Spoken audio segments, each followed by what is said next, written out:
ndi nthawi yankhani kuchokera kuno ku MBC ndipo masanano muli ndine Aida Chiwaya, koma poyamba nayi mitu yake.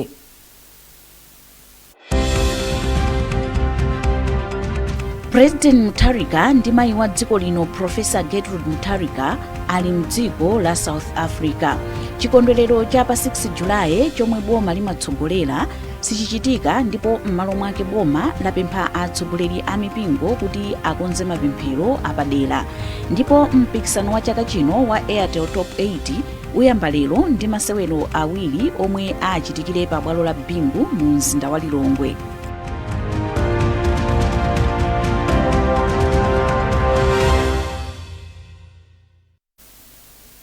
Takulandirani mu nkhani zathu.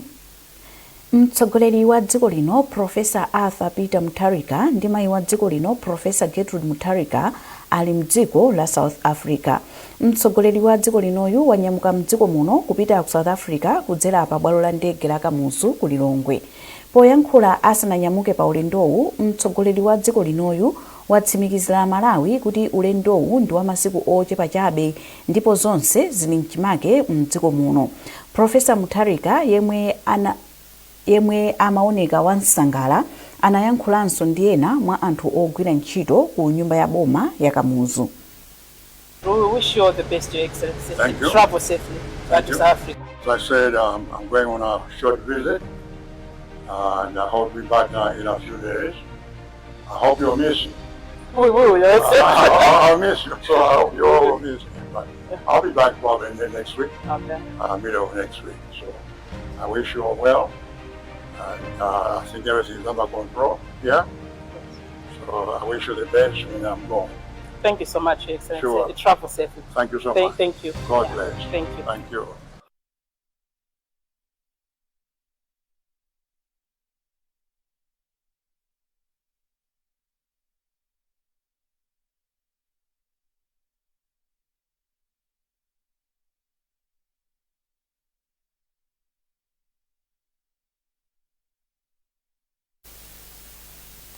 Ofesi ya mtsogoleri wa dziko ndi nduna OPC alengeza kuti chikondwerero cha pa 6 Julayi chaka chino sichichitika pofuna kusamalira chuma cha boma. Muchikalata chomwe watulutsa mlembi wamkulu wa boma a Justin Saidi, President Arthur Peter Mutharika walamula m'malo mwake kuti atsogoleri azipembedzo akonze mapemphero apadera kuyambira pa 3 mpaka pa 5 Julayi. Boma la Malawi lalengeza kuti liyamba gawo lachitatu lopereka katemera wa matenda a polio kuyambira pa 16 mpaka pa 19 Juni. Wachiwiri kwa nduna ya za umoyo ndi ukhondo Charles Chilambula wati ngakhale ntchito ngati yomweyi m'mbuyomu yayenda bwino, komabe boma likufuna kuti lithananiretu ndi matenda a polio.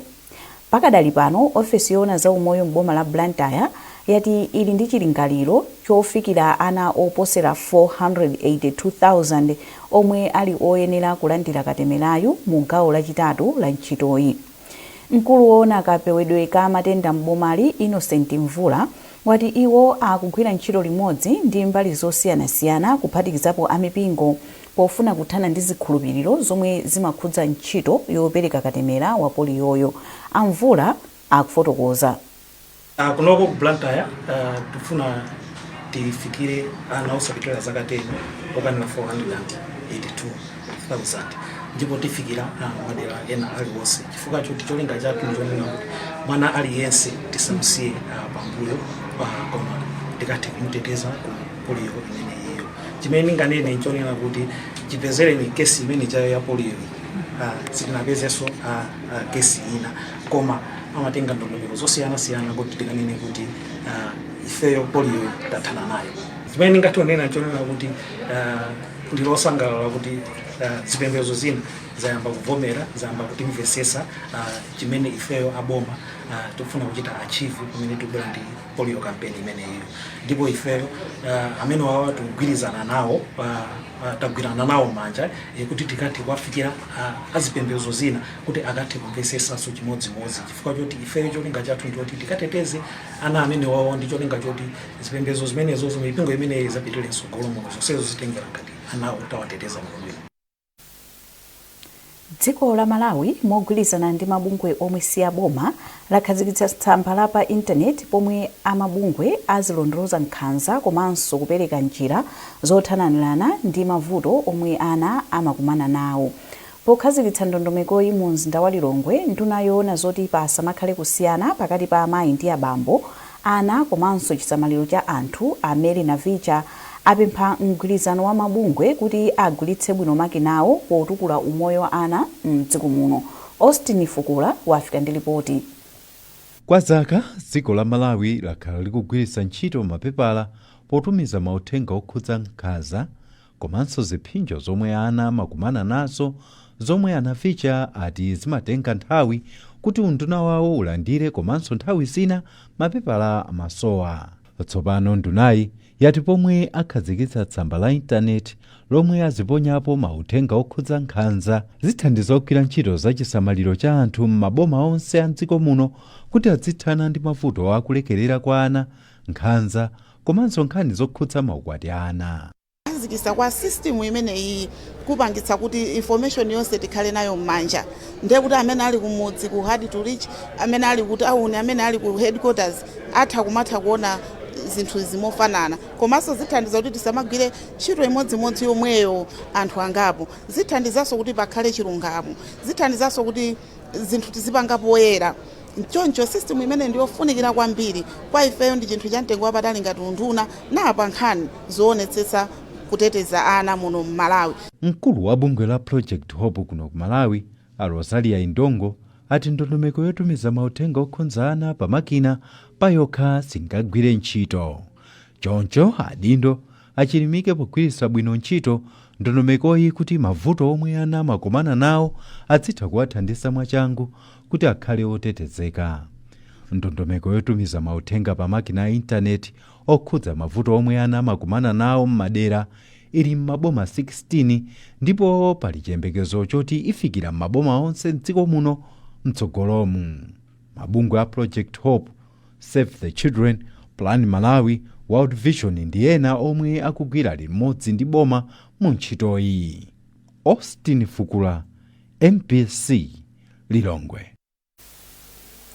Nduna yoona zachilengedwe Mayi Patricia Wiskesi yati anthu mdziko muno ali ndi udindo otengapo gawo pobwezeretsa chilengedwe chomwe chaonongeka kamba ka ntchito zosiyanasiyana zomwe anthu amachita.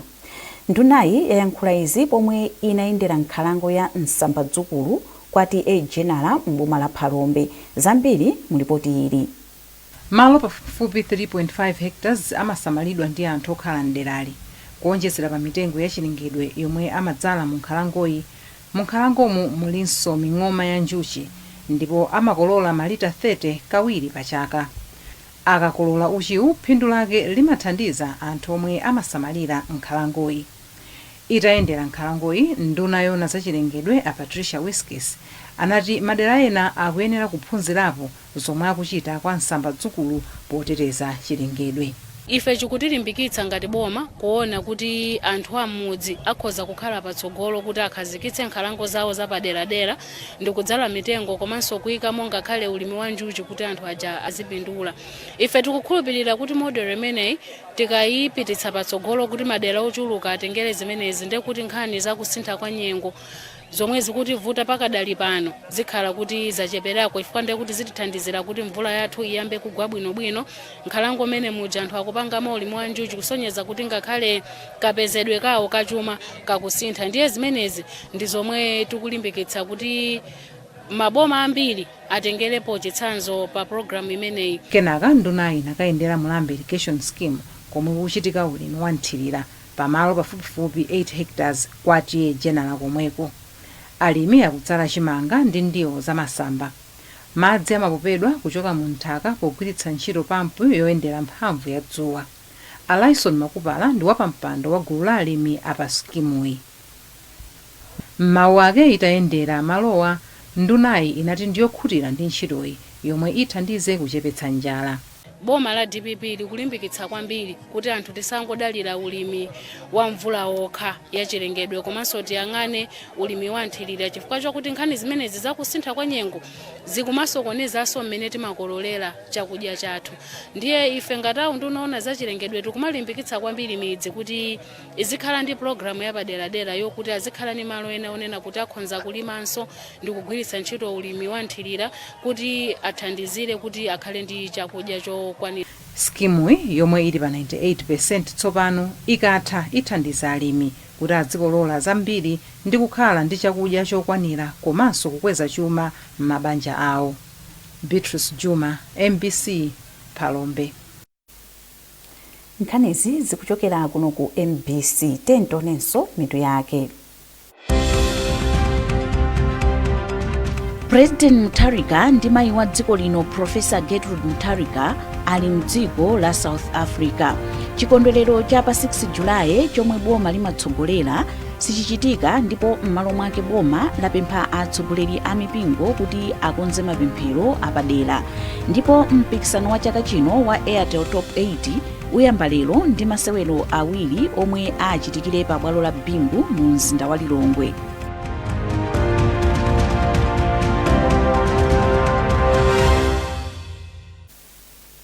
Takulandiranso mu gawo lachiwiri la nkhani zathu.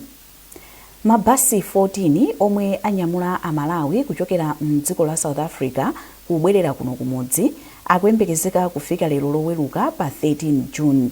Malinga ndi chikalata chomwe atulutsa ku unduna owona za ubale wa dziko lino ndi maiko ena, mabasiwa anyamula amalawi pafupifupi 1000 omwe amawasunga kumalo osungira anthu ali ndera mdziko la South Africa.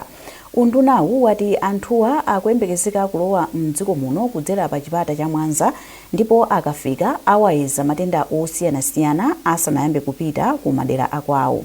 Pakadali pano boma kudzera ku undunawu mogwirizana ndi nthambi zina za boma lati ndilodzipereka kuonetsetsa kuti amalawi onse omwe akufuna kubwerera kuno kumudzi awathandize komanso alandire chitetezo choyenera.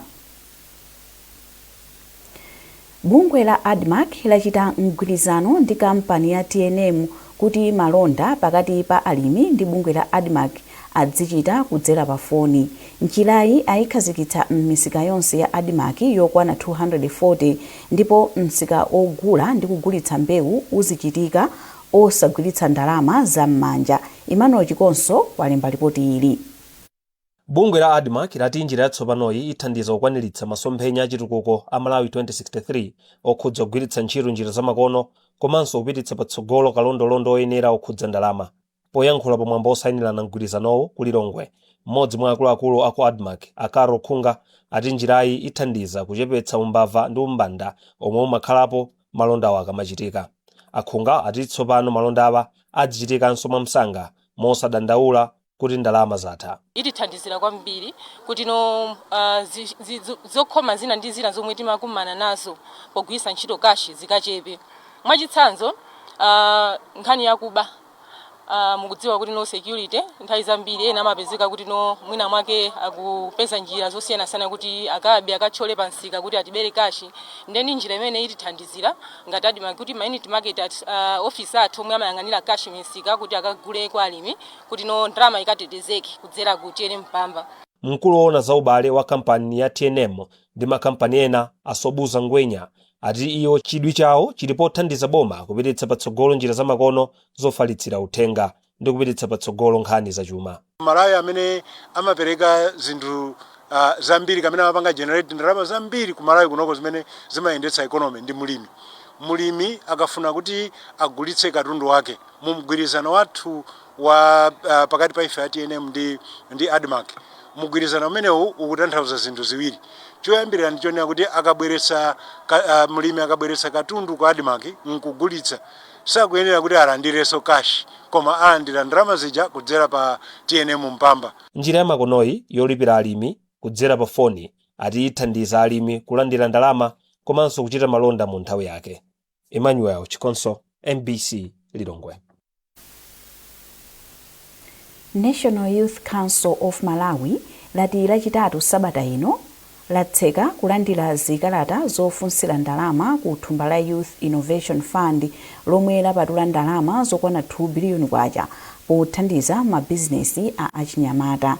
Cholinga cha thumbali ndi kuthandizira pa ntchito za ulimi zokopa alendo ndi mafakitale pofuna kulimbikitsa ntchito za mabizinesi ndi kutukula mwayi wa ntchito kwa achinyamata. Poyankhula ndi MBC, mneneri wa National Youth Council Joseph Njoka wati kuonjezera nthawi yofunsira mwayi kwa achinyamata kwathandizira kuti chiwerengero cha achinyamata olembera ku bungweli chikwere kusiyana ndi chaka chatha. Iwo akufotokoza. Achinyamata ambiri tikatengera ndi imene tinapangira last year pamene timatseka application yathu nthawi imene tinapatsa anyamata tinali ndi ma applications okwana 850. Panopa pamene timatseka dzulo takwanitsa kuwerenga ma applications almost 2500. So kuonjezera nthawi imene tinaonjezera kuja inazimachi kuti ena amene anavutika kuti apange apply koma zinapatsanso achinyamata ena mwayi kuti athe kumaliza application yawo ndi 2 days inaonjezera ija kuti aonjezere. Panopa ndi ma applications ambiri imene talandira komabe tikupanga be consolidate for so ndi ma hard copies amene tinalandira kudutsa kuma office ama DI offices across the country. So titha unena kuti namba yakula kwambiri kusiyana ndi last year. So achinyamata ambiri atatenga mwayi imenewo kuonjezera kwa masiku amene kuti amalisa applications zawo apange submit nthawi zawo.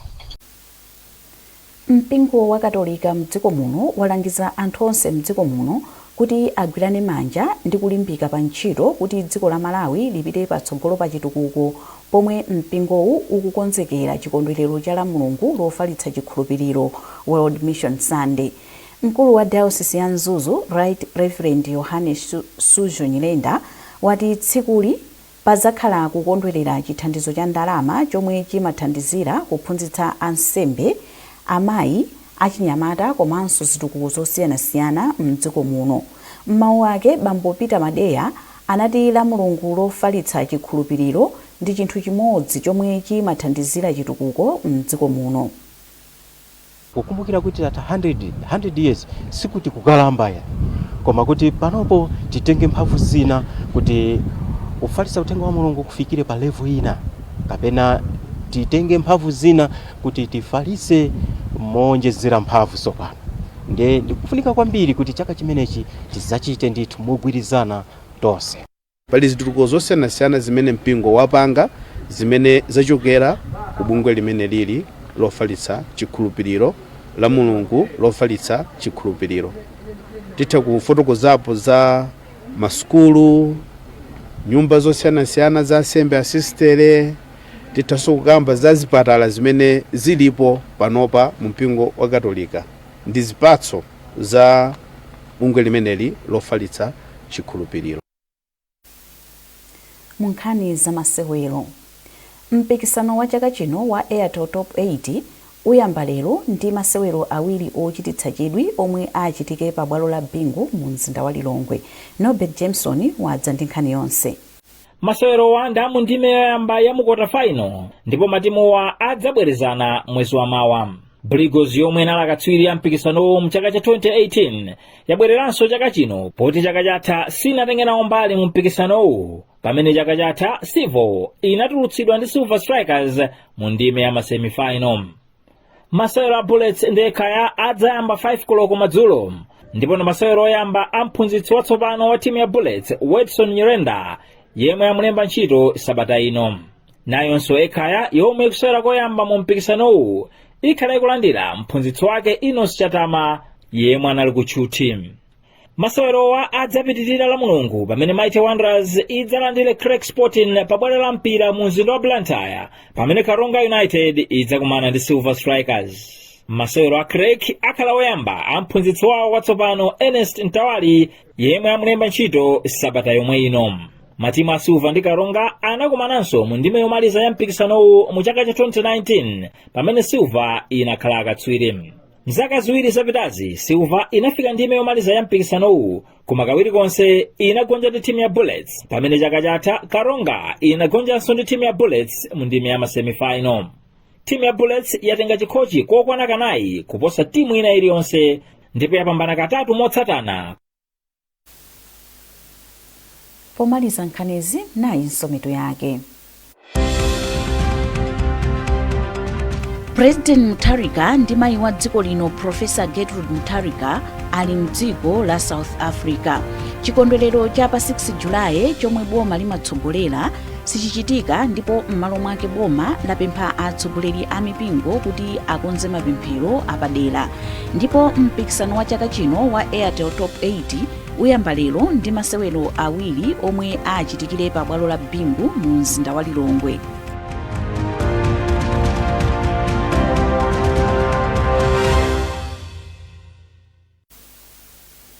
Pezani nkhanizi ndi zina zambiri popita pa mbc.mw kapena MBC Digital pa Facebook, Instagram komanso X. Mnali ndine Aida Chiwaya, masana abwino.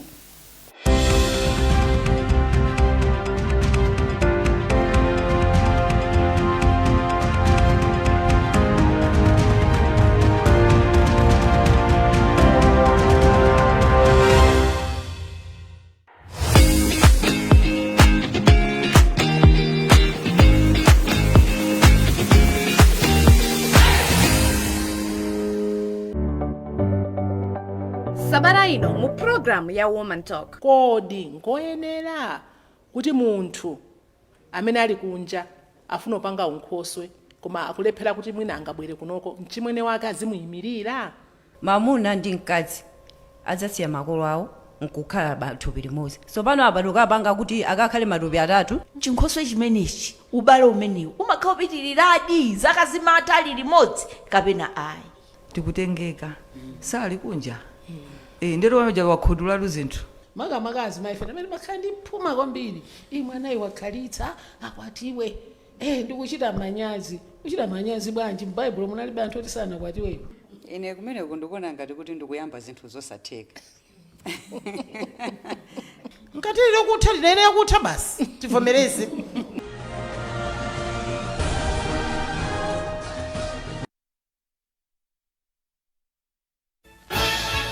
Something big is coming on NBC. Not what you've seen before. A new force is about to hit the road. Crafted for presence, engineered for power, designed to turn every head before it even arrives. You'll hear it before you see it. You'll feel it before you know it. This isn't just another launch. It's the beginning of advanced broadcasts. Unveiling soon on NBC.